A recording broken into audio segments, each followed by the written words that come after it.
Hello dear students, right? New topic with new chapter economic purchase power parity theory. इसको P theory भी बोल सकते हैं, right? तो परचेस पावर पैरिटी थ्योरी क्या है, राइट? तो उसके पहले इसके इतिहास देखेंगे क्या था, राइट? तो बिफोर दी वर्ल्ड वार 1, मतलब वर्ल्ड वार 1 के पहले तो कैसे सब ट्रेड होता था फॉरेन मार्केट में on the basis of gold standard था, मतलब पूरा एक्सचेंज गोल्ड के हिसाब से होता था, राइट? तो gold standard monetary system was used to determine exchange rate, मतलब गोल्ड के हिसाब से exchange rate between the two countries was determine, है ना? तो इस थ्योरी को क्या बोलते थे? Mint parity theory. तो आफ्टर वर्ल्ड वार 1 सब कंट्री का लॉस हुआ, ग्रेट इकोनॉमिक डिप्रेशन हुआ, तो मिंट थ्योरी को बंद कर दिया, फिर पेपर करेंसी स्टैंडर्ड बन गया। तो इस तरह फिर करेंसी किस पे एक्सचेंज होने लगा? अपना रुपीज़ पे, फॉरेन एक्सचेंज पे। तो परचेस पावर पैरिटी थ्योरी किसने बनाया? Gustav castle. तो उसने क्या समझाने की कोशिश किया? Let's begin.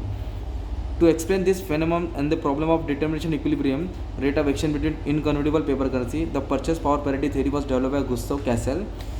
He explains that determination of long term equilibrium, मतलब रेट का डॉलर और रुपीज़ फॉर एग्जांपल, इसका exchange rate based on relative price level of two countries, मतलब दोनों कंट्री का प्राइस लेवल के हिसाब से एक्सचेंज रेट्स को डिटरमाइन किया जाता है। अभी इधर मैं भी एग्जांपल के थ्रू समझाने वाला हूँ। तो पहले इंट्रोडक्शन पार्ट पढ़ लेते क्या लिखने का, राइट? तो ये 4 लाइन इंट्रोडक्शन पार्ट हो जाएगा। अब मीनिंग में क्या लिखेंगे? आइडेंटिकल गुड्स, आइडेंटिकल का मतलब होता है same goods will have same price in different market when the price are expense same currency. तो डायरेक्ट पॉइंट पे आ जाता हूँ। Domestic purchasing power is exchange for foreign purchasing power, means purchasing power of two currency that is equilibrium rate of exchange should be such at exchange of currency would involve the exchange equal amount of purchasing power, मतलब एक country दूसरे country से क्या कर रही है? Goods purchase कर रही है, वो सेम प्रोडक्ट परचेस कर रही है, पर इंडिया में प्राइस है अलग और अमेरिका में प्राइस है अलग। तो for example let's see, start करते हैं, राइट? तो इधर एग्जांपल क्या दिया है कि सपोज एक बास्केट है, बास्केट का प्राइस इंडिया में 140 रुपीज़ है, ओके? इंडिया में कितना? 140 है। And same basket price in America having $2, कितना है? $2, $2 है।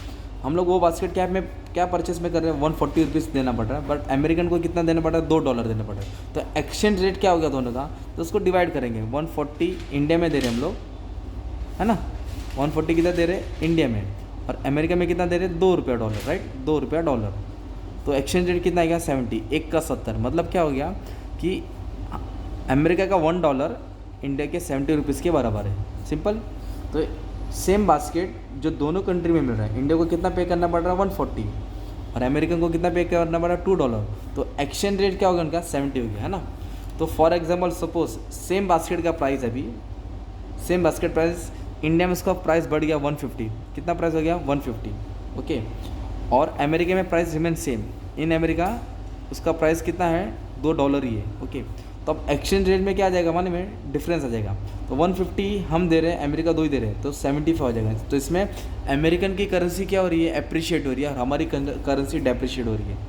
पहले 70 का मिल रहा था, अभी 75 का मिल रहा है। Suppose same basket price, for example same basket price America में कितना मिल रहा है? अभी अमेरिका में $4 हो गया, राइट? और हमारे कंट्री में कितना मिल रहा है? $100 का मिल रहा है। अमेरिका में $4, इंडिया में $100। तो अब एक्सचेंज रेट क्या हो जाएगा? 25 हो जाएगा। क्या हो जाएगा? 25। तो अभी इसमें क्या हो गया? हमारी वैल्यू क्या हो गई? रुपीज़ क्या हो रहा है? रुपीज़ अप्रिशिएट हो रहा है, और डॉलर क्या हो रहा है? डेप्रिशिएट हो रहा है। तो ये जो हम लोग रिवाइज कर रहे हैं, सुनो। Identical basket of goods in two different country must sell for the same price when express in same currency, है ना?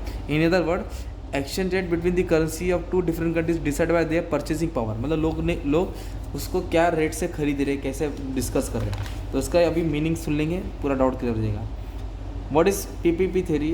The rate of exchange between two currency will be in equilibrium. कब वो balance रहेगा? When it equal the ratio of price रहेगा, दोनों का price ratio क्या रहेगा? इक्वल रहेगा, राइट? ये लाइन डाल देने का, और इसमें थोड़ा अजम्पशन डाल देंगे। तो क्या अजम्पशन है कि there are no trade barrier, mean there is free movement of goods and service.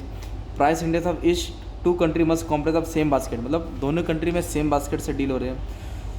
Goods in the two countries must be identical, same होना चाहिए। All price should be index to same year, तो same year का होना चाहिए। ये तुम्हारा क्या हो गया? मालूम? अजम्पशन हो गया। क्या हो गया? अजम्पशन। तो 4 लाइन का इंट्रोडक्शन, 2 लाइन का इंट्रोडक्शन लिखा, 4 लाइन का मीनिंग लिखा, अजम्पशन लिखा, और एक मीनिंग लिख के ये पॉइंट्स को समझा देने का, पैराग्राफ बना देंगे, और थोड़ा क्रिटिसिज्म का पॉइंट डाल दिया।